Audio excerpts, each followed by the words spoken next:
주식 개장 시간도 미루고 비행기 이착륙도 잠시 멈추고 온 나라가 숨죽이다시피 했던 하루였습니다. 50만 수험생들은 바로 이 문구를 또박또박 적는 걸 시작으로 시험지를 풀어 내려갔습니다. 4년 만에 마스크 없이 치러진 수능이라 그런지 그 떨림과 간절함이 더 잘 느껴졌는데 오늘 시험장 풍경부터 김지훈 기자가 전해드립니다.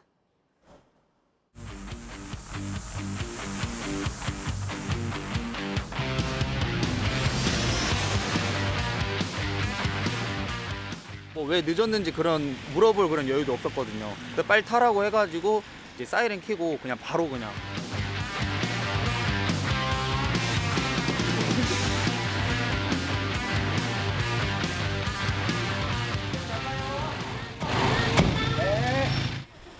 학생들이 하나둘 시험장으로 들어옵니다.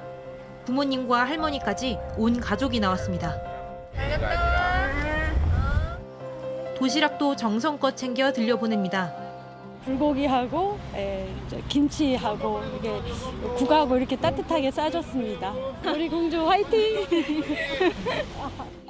엄마와 인사하고 시험장으로 향하기 직전 딸은 한 번 더 부모님을 찾습니다. 아빠 나 안아줘. 아빠는 딸을 꼭 안아줬습니다. 딸은 씩씩하게 걸어 들어가지만 부모님은 뒷모습을 바라보면서 한동안 자리를 뜨지 못합니다. 교문 앞에서 두 손 모아 기도하는 학부모들도 많았습니다. 잠 못 자고 또 스트레스 받고 어디 이제 가고 싶은 데도 못 가고 많이 안쓰럽고요. 자녀의 노력이 좋은 결실을 맺기 바라면서 눈시울을 붉힙니다. 엄마가 이제 직장을 다니다 보니까 아이를 챙겨줄 시간이 없었어요. 혼자와의 싸움을 매일매일 했었거든요. 그래서 그게 좀 많이 미안하고. 시험장에 들어선 학생들은 마지막 순간까지 정리한 노트를 살펴보고 양손을 맞잡고 긴장도 풀어봅니다. 그리고 8시간 뒤 드디어 시험이 끝났습니다. 기다리던 엄마에게 안겨 울기도 하고 친구들과 가벼운 장난도 칩니다. 오늘은 이제 가족과 오붓한 시간을 고기 사준다 하셔가지고. 지난해 시험을 망쳤던 반수생도 오늘은 웃었습니다. 작년에는 나올 때 거의 울면서 나왔는데 그래도 올해는 편안한 마음으로 그래도. 그동안 쌓은 노력을 모두 쏟아붓고 나온 표정은 모두 홀가분했습니다. JTBC 김지윤입니다. 메가시티를 밀어붙이는 국민의힘이 서울시 김포구를 만드는 특별법을 발의했습니다. 총선용 쇼 아니란 걸 보여주기 위해 우선 김포부터 전격 발의했다는데 대입 농어촌 특별전형 등 혜택을 2030년까지 유지해주는 내용도 담겼습니다. 하지만 여론조사론 김포 주민들도 반대가 높고 야당 역시 포퓰리즘이라고 반대하고 있어 법안이 국회 문턱을 넘는 건 쉽지 않아 보입니다. 유정화 기자입니다. 국민의힘 뉴시티 특위가 김포의 서울 편입을 추진하는 특별법을 발의했습니다. 김기현 대표가 지난달 말 김포를 방문해 서울 편입을 제안한 지 17일 만입니다. 약칭 김포 서울 통합특별법으로 김포의 서울 편입 내용만 담았는데 구리와 하남 등에서도 요청이 오면 추가로 법안을 내겠다고 했습니다. 총선용이 아니라는 걸 보여주기 위해 전격 발의하게 됐다며 내년 중 국회 통과가 목표라고 했습니다. 일부 정치인이 얘기하는 이게 쇼다, 총선용이다 하는 것이 아니다는 것을 보여주기 위한. 법안엔 2025년 1월 1일부터 경기 김포시를 폐지하고 서울시 김포구를 설치하는 내용이 담겼습니다. 논란이 됐던 대입 농어촌 특별 전형은 2030년까지 6년간 유지한다고 명시했고 읍, 면 지역이 누리던 세금 감면과 지방교부세 혜택, 자치권한 역시 그때까지 적용하기로 했습니다. 김포를 우선 편입하는 이유로는 주민들의 요구를 들었는데 여론조사상으론 정작 김포에서도 반대 비율이 더 높습니다. 조 위원장은 앞으로 여론이 더 좋아질 거라며 주민 투표 결과도 낙관했지만 뚜렷한 근거는 밝히지 않았습니다. 또 메가시티는 대선 당시 이재명 후보의 공약이기도 했다며 다수당인 민주당도 찬성할 것이라고 했습니다. 지금 와서 선거용이라면은 그야말로 그거는 어깃장을 놓는 거지요. 스스로들이 약속했던 거, 공약했던 걸 자기 부정하면 되겠습니까? 반면 민주당 관계자는 김포 시민이 요구하는 교통 문제 해결에 대한 내용도 없고 야당을 설득할 의사도 없다면서 입법 의지가 안 보인다고 비판했습니다. 조 위원장은 다음 주엔 경남을 방문해 부산과 경남의 행정 통합에도 속도를 내겠다고 했습니다. JTBC 류정화입니다. 다음 이슈 전해드립니다. JTBC는 1년 전 반쪽짜리 아킬레스건이 유통되고 있고 환자들 몸에 이식됐다는 소식을 단독 보도해드렸습니다. 이 반쪽 아킬레스건이라는 게 뭐냐? 축구나 농구 같은 격한 운동하다 무릎 다치면 십자인대가 끊어지는 경우가 있죠. 군 면제 대상이 되는 심각한 부상이라 수술해야 하는데 방법 중에 하나가 다른 사람이 기증한 아킬레스건을 이식 재료로 써서 재건 수술을 하는 겁니다. 국내엔 기증자가 많지 않아서 대부분 미국에서 수입을 합니다. JTBC는 이 수입 과정에서 아킬레스건을 반으로 자른 뒤에 온전한 인체 조직인 것처럼 속여서 병원에 유통시킨 정황을 포착한 겁니다. 굵기나 강도가 충분한지 검증도 안 됐는데 환자들 몸에 이식까지 된 거죠. 경찰이 오늘 반쪽 아킬레스건을 들여와 유통한 일당을 붙잡아 검찰에 넘겼다고 밝혔습니다. 피해 환자가 6,500여 명, 빼돌린 요양급여가 100억 원에 달합니다. 정인아 기자입니다. 냉동 상태로 포장된 아킬레스건 조직입니다. 수입업체는 온전한 걸 들여왔다며 식약처 허가를 받았습니다. 하지만 실제로 병원에는 반으로 잘라 팔았습니다. 이걸 반쪽으로 자름으로써 기능상의 문제점이 생길 수도 있고 의사의 선택권에 제한을 줄 수가 있는 거죠. 조직 이식 결과 기록서입니다. 반쪽 아킬레스건엔 알파벳 B가 적혀 있습니다. 이미 허가를 받은 거라 식약처도 적발하지 못했습니다. 26개 업체가 병원 400여 곳에 반쪽 아킬레스건 6,700여 개를 납품했고 환자 6,500여 명이 이식받았습니다. 업체들은 이렇게 아킬레스건 하나를 2개로 쪼개 요양급여를 받았습니다. 또 아예 반쪽짜리를 들여온 것도 온전한 것처럼 속여서 허가를 받은 뒤 역시 요양급여를 타냈습니다. 이렇게 받은 요양급여는 모두 100억 원이나 됩니다. 국민건강보험공단이 28억 원, 나머지는 환자들 본인 부담이 72억 원입니다. 경찰은 업체들이 병원에 리베이트를 준 사실도 확인했습니다. 납품업체로 선정해달라며 고가의 수술도구와 현금 등을 준 겁니다. 영업사원이 수술실에 들어가 아킬레스건을 환자 치수에 맞게 직접 자르는 등 수술에 참여하기도 했습니다. 경찰은 업체 직원과 의사, 간호사 등 모두 85명을 검거해 검찰에 넘겼습니다. 건보공단에는 반쪽 아킬레스건을 이식받은 환자 명단을 보냈습니다.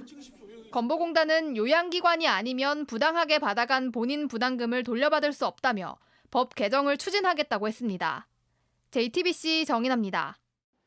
한국판 블랙 프라이데이라 불리는 코리아 세일 페스타가 이달 말까지 진행됩니다. 올해가 가장 규모가 크다고 하는데 문제는 할인 행사가 할인폭이 크지 않아 소비자들 반응이 미지근하다는 겁니다. 정희윤 기자가 취재했습니다. 해외 직구를 애용하는 직장인 임석현 씨는 코리아 세일 페스타를 맞아 옷을 쇼핑하다 깜짝 놀랐습니다. 같은 옷인데 국내에선 3배 가까이 비싸게 팔리고 있어서입니다. 해외 브랜드인데다 할인 폭이 훨씬 적었던 게 이유입니다. 이 제품은 지금 70만 원 선에 팔고 있고 하지만 이제 공식 해외 홈페이지에서 직접 사게 될 경우에는 한국 돈으로 환전하면 한 25만 원 정도에 살 수 있어가지고 TV 구매도 생각했지만 같은 제품인데도 파는 곳에 따라 20만 원 가까이 차이 나면서 가격 비교에 혼선을 겪었습니다. 할인 폭이 좀 클 걸로 좀 기대를 했는데 코리아 세일 페스타 자체에서는 그렇게 크게 건질 게 없다는 느낌을 좀 많이 받았어가지고 코리아 세일 페스타, 일명 코세페는 내수를 살리는 목적으로 2015년 처음 시작됐습니다. 올해는 2,500여 개 업체가 참여하며 역대 최대 규모를 기록했지만 소비자들 지갑은 좀처럼 열리지 않습니다. 중간 이윤을 남겨야 하는 유통업계가 행사를 주도하는 것도 그 배경 중 하나입니다. 제조사가 재고 처리를 위해 소비자에게 직판하는 미국과 달리 획기적인 할인율을 적용하기 어렵다는 겁니다. 제조업체로 하여금 파격적으로 할인을 해서 시장에 물건을 내놓도록 유도하는 뭔가 정책이 있어야 된다.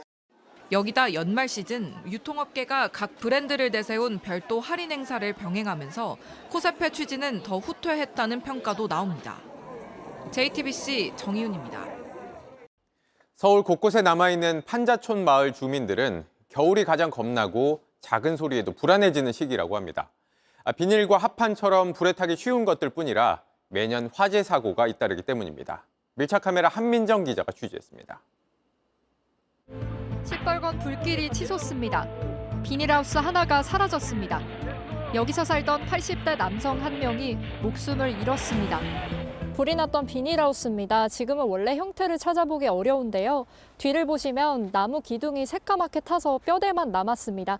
그리고 지붕을 덮어뒀던 천과 비닐이 불에 녹아내렸습니다. 이쪽을 보시면 타다 남은 베개, 그리고 옷가지들, 또 장판과 깨진 유리창이 뒤엉켜 있습니다. 1980년대 재개발 붐이 일면서 갈 곳 잃은 사람들이 모여 마을을 이룬 곳입니다. 원래 있던 비닐하우스 합판과 스티로폼으로 겨우 집 모양만 갖췄습니다. 하지만 모두 불에 잘 타는 곳들입니다. 좁은 골목에 다닥다닥 붙어 있으니 한번 불이 나면 피해가 큽니다. 트라우마가 생겼어요. 잠 못 자요. 신경 안정제를 지금도 먹어요. 조금만 소리 나면 거떡 일어나서 나가서. 수십 년 동안 화재가 이어졌지만 주변 환경은 여전히 열악합니다. 마을에 설치된 소방장비 보관함입니다. 불이 났을 때는 주민들이 언제든 사용할 수 있다고 되어 있는데요. 하지만 정작 화재 당시는 사용하지 못했다고 합니다. 안에를 보니 호스는 이렇게 있지만 주변에 물이 나오는 시설이 없었기 때문입니다. 빗줄을 개살구지 뭐해. 물도 안 나오는 거 뭐 있으면 뭐 할 것이냐고. 전문가와 마을을 돌아봤습니다. 전신주 같은 경우에 이런 내용 보면 상당히 노후화돼 있고 가스통에 화염이 노출되거나 이랬을 때 혹시라도 이제 폭발의 위험성이라든지 대피도도 도움이 안 됩니다. 대피도를 보면 이 큰 길을 따라서 쭉 대피하면 되겠구나라고 해서 대피를 하다 보면 오히려 불난 쪽에 가까워질 수도 있고. 비닐 천막에 폐타이어를 올린 지붕이 보입니다. 낡은 전신주도 어지럽게 엉켜 있습니다. 1980년대 강남 개발 과정에서 쫓겨난 이들이 모여 생긴 또 다른 판자촌, 나루마을입니다. 40년 동안 불도 여러 번 났습니다. 하지만 갈 곳이 없어 계속 이곳에서 살 수밖에 없습니다. 홀딱 다 탔었는데 내가 보이지도 못하고 앉았으니 임대를 해준다도 돈이 들어야 하잖아. 돈 때문에도 어디 나갈 수도 없고. 무허가 건물이어서 지자체도 대책 마련에 소극적입니다. 이곳을 선택한 이유는 경제적인 이유 때문이죠. 생명권을 지킨다는 점에서 최소한의 안전은 확보할 수 있도록 좀 사전적인 조치를 하면 좋을 것 같아요. 주민들은 불이 날지 모른다는 불안 때문에 오늘도 밤잠을 설칩니다. 위험 요소들이 있다면 미리 손을 써야 하지 않을까요? 화재가 난 다음엔 돌이킬 수 없습니다. 밀착카메라 한민정입니다. 안녕하세요. 뉴스룸 앵커 한민용입니다. 오늘도 JTBC 뉴스룸을 시청해주신 여러분 고맙습니다. 오늘 저녁에도 뉴스의 현장에서 찾아뵙겠습니다.